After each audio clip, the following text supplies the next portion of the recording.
Muchísimas gracias por invitarme a este espacio, a la Comisión de Futuro del Senado, a todas las autoridades presentes, también a los científicos que están hoy día acá presentes, a los científicos y científicas que están hoy día acá presentes, tanto de manera presencial, que entiendo que tenemos 5 acompañantes de manera presencial, pero también hay varios que nos acompañan de manera telemática.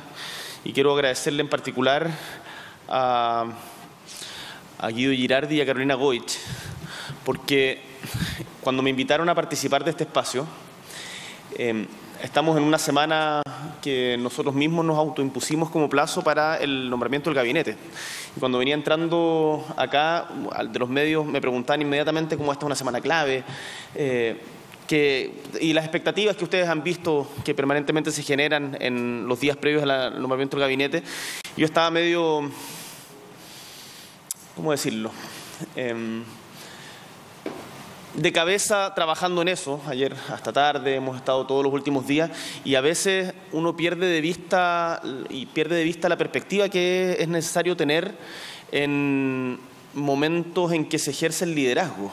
Y claro, por cierto que el nombramiento del gabinete es importante, pero asistir a un espacio como este del Congreso del Futuro también es quizás más relevante. Uno no puede dejar de cumplir una cosa, pero creo que si dejamos de tener perspectiva, dejamos de mirar el bosque para marearnos solamente con la coyuntura, creo que eso es un augurio de cortoplacismo, un augurio de un gobierno de patas cortas. Y por lo tanto agradezco mucho la insistencia, Carolina, Guido, de estar acá, de poder compartir con científicos, después las conversaciones que vamos a tener, y por cierto quedo a disposición no solamente para desde el Gobierno seguir impulsando con la autonomía que tiene, por cierto, desde el Senado la Comisión del Futuro, en donde más encima entiendo, sé que ustedes dos van a aportar desde otros espacios, pero cuenten con este futuro Gobierno para que impulsemos una política de Estado en materia de ciencia. Cuando los escuchaba hablar recientemente, ahora, pensaba en cómo han ido cambiando o cómo se han ido acercando los límites de la ciencia ficción con la realidad. Y estaba recordando, mientras escuchaba las diferentes ponencias, un cuento que leí cuando estaba en el colegio, que seguramente muchos de ustedes conocen, que se llama El sonido del trueno, de Ray Bradbury, que habla justamente del efecto mariposa, del viaje al pasado de unas personas que habitan en el futuro de ese momento y viajan a la prehistoria. Y viajan a la prehistoria, y en la prehistoria, donde hay dinosaurios, tienen que caminar por un lugar marcado que flota a través del piso. Y dicen, no por ningún motivo toques o en ningún motivo te salgas de la senda.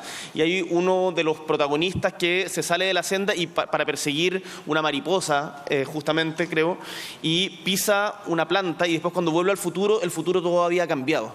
Yo creo que todavía no estamos en la posibilidad de viajar al pasado, pero es bien interesante cómo cuestiones que hace tan poco resultaban sencillamente materia de ciencia ficción, como es el tema de los derechos neurodigitales o lo que mencionaba Guido de la posibilidad de habitar o explorar otros planetas desde la humanidad, están aquí. Pero aterricemos más aún y pensemos en los desafíos que enfrentamos hoy día. La generación que va a entrar a la escuela en marzo de este año seguramente vivirá la llegada del año 2100. Y me imagino que nos verán a nosotros como usted nació en el siglo XX. Yo no alcanzo a pensar en alguien que nació en el siglo XIX, y la generación que está entrando a la escuela hoy día nos van a mirar como dinosaurios. Y cuando hablamos del futuro y de la ciencia resulta casi automático el ponerse a pensar en los niños y las niñas. Nos gusta mucho decir y repetir que ellos y ellas son el futuro, pero el futuro solo existe como una esperanza conjugada en tiempo presente. Por eso yo prefiero decir que nuestro trabajo el día de hoy es hacer que el futuro efectivamente sea de nuestros niños y niñas. Y nunca deja de impresionarme el que justamente los niños sean también pequeños científicos. Tienen una forma inquisitiva y curiosa de mirar el mundo, de tratar de entenderlo, que es muy similar a la que se emplea en la ciencia. Es fascinante observar que cuando se enfrentan a algo nuevo, instintivamente formulan una hipótesis, hacen inferencias causales, hacen pruebas y aprenden a partir de la observación de su entorno. Hace poquito una amiga me contaba que cuando su hijo Rafael, de solo 4 años, vio los moais en Rapa Nui, lo primero que se preguntó fue cómo llegaron los moais ahí. Y mi amiga le pregunta a su hijo cómo crees que llegaron, y luego un silencio él le contesta que quizás habían llegado caminando. Es terrible ver cómo muchas veces la escuela y la educación funcionalista que hemos desarrollado en nuestro país y en la humanidad en general, más bien atrofia esas capacidades en vez de potenciarlas y darles vuelo. Este tipo de dinámica ha sido observada en muchos estudios en distintas partes del mundo, motivando a grandes difusores científicos. Es el caso del divulgador científico Gabriel León, un eminente doctor en biología celular y molecular chileno, quien, por recomendación de su hija de 8 años, escribió el libro ¿Qué son los mocos? Y otras preguntas raras que me hago a veces. Es un libro maravilloso que recomiendo, que contiene las respuestas a las típicas preguntas que tienen los niños y niñas de esa edad. Y es el futuro y presente de las niñas y niños en un mundo dinámico lo que me motiva hoy día con tanta fuerza a trabajar para garantizar el acceso a una educación de calidad para todos y todas en Chile. No sabemos cómo van a ser los próximos 5 años, menos todavía los próximos 80.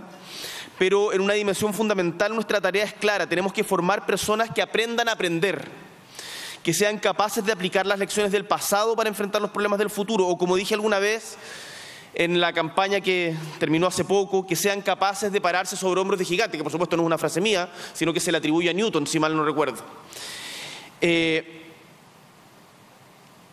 A través de la educación tenemos que expandir los derechos y autonomía de los niños para que crezcan empoderados, motivados y preparados para impulsar los cambios necesarios en su propio entorno.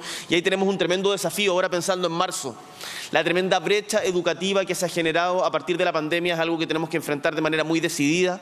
Yo he insistido muchas veces en esto, pero lo voy a seguir haciendo, aunque pueda generar ronchas. Los colegios tienen que ser los últimos en cerrarse y los primeros en abrirse, y espero que incorporando todas las medidas de seguridad podamos avanzar en esa dirección y recuperar la asociatividad que se genera justamente en las aulas.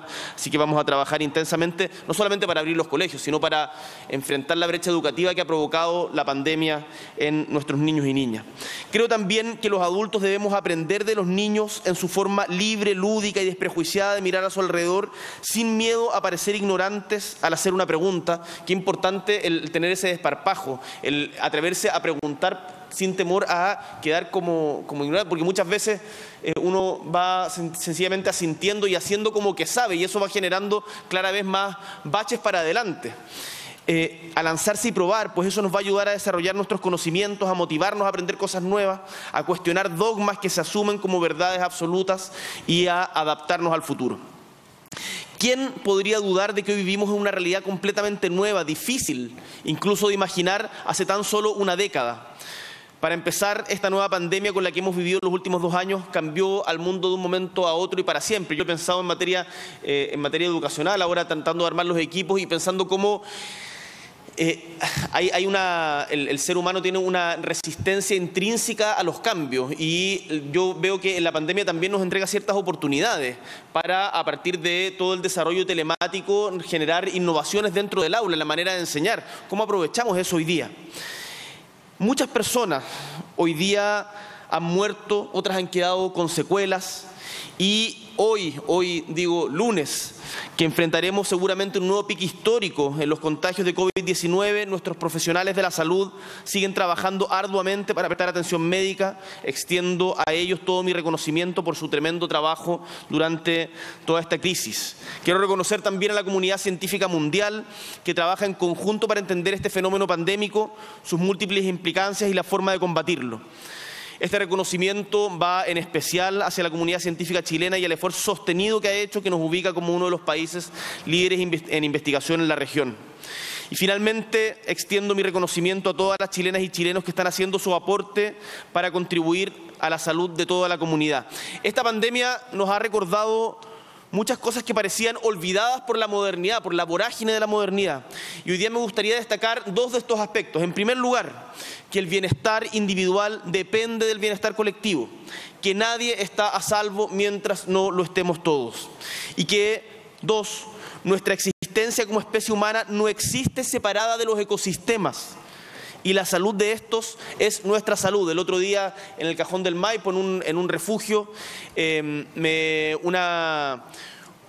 una científica me decía justamente que en la ciudad no entienden la importancia del puma. Piensan que el puma debe solamente protegerse porque es bonito o porque es exótico.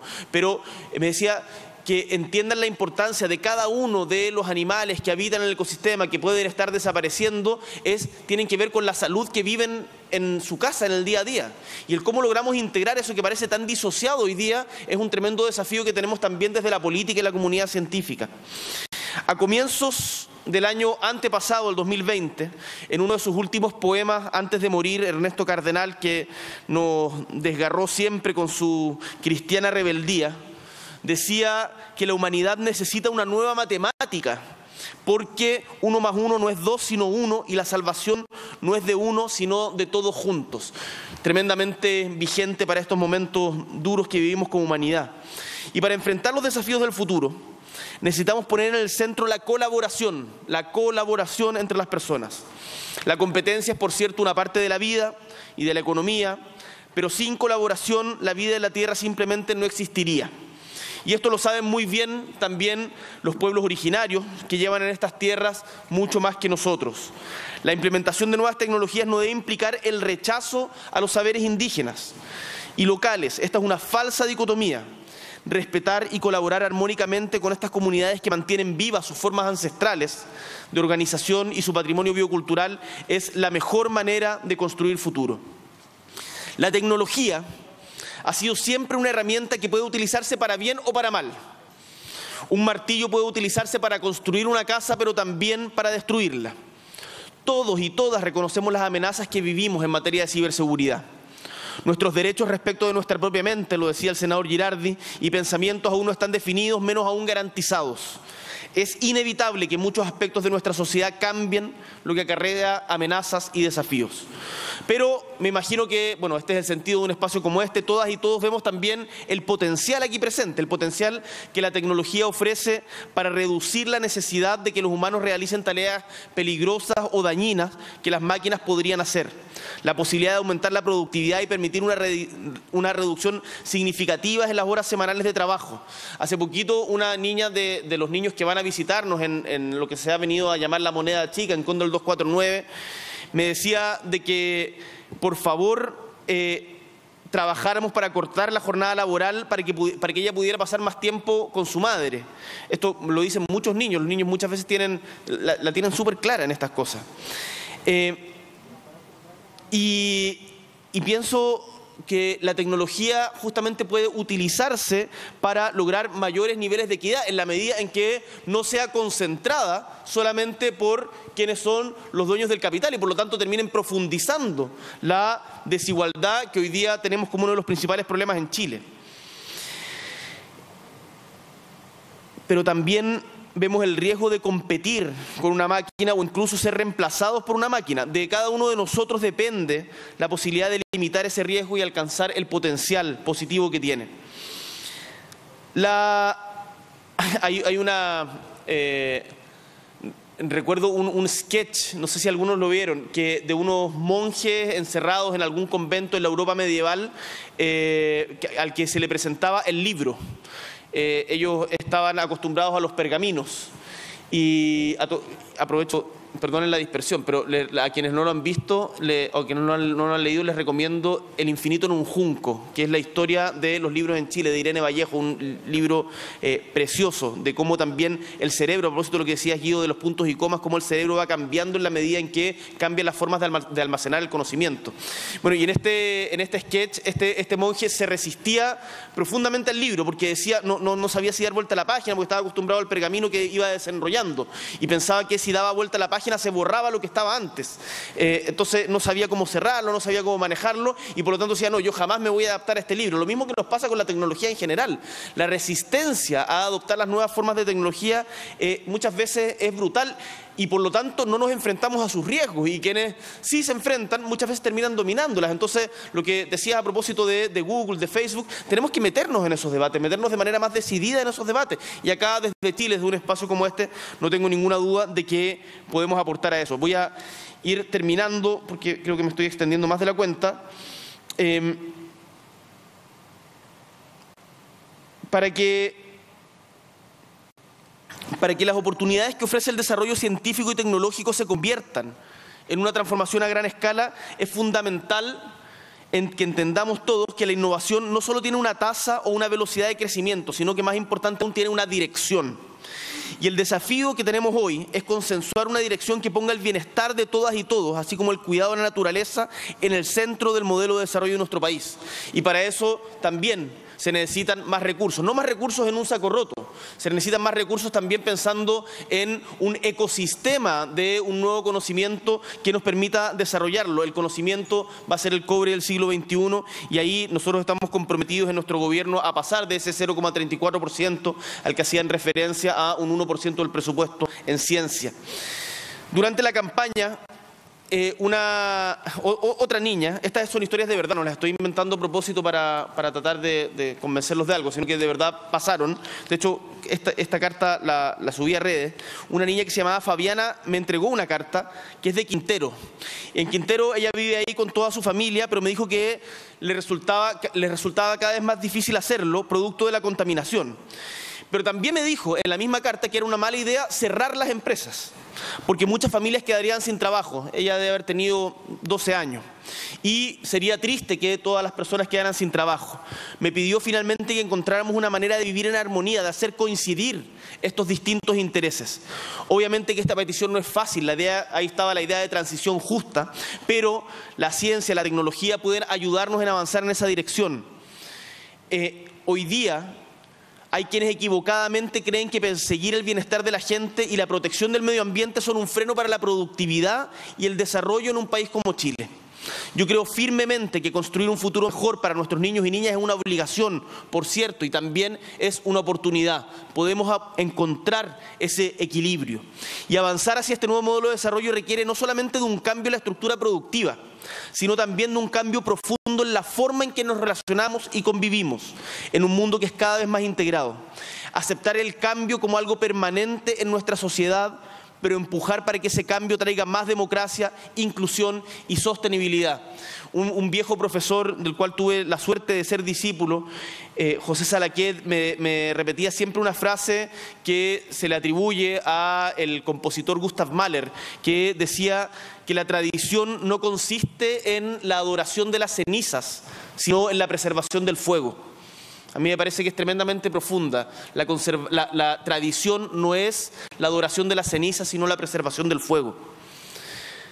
Estoy orgulloso de ser parte de la inauguración de este Congreso del Futuro. Se cumplen 11 años desde la primera vez que se llevó a cabo este encuentro científico, tecnológico, de las artes y las humanidades, que se ha convertido en un referente para toda América Latina.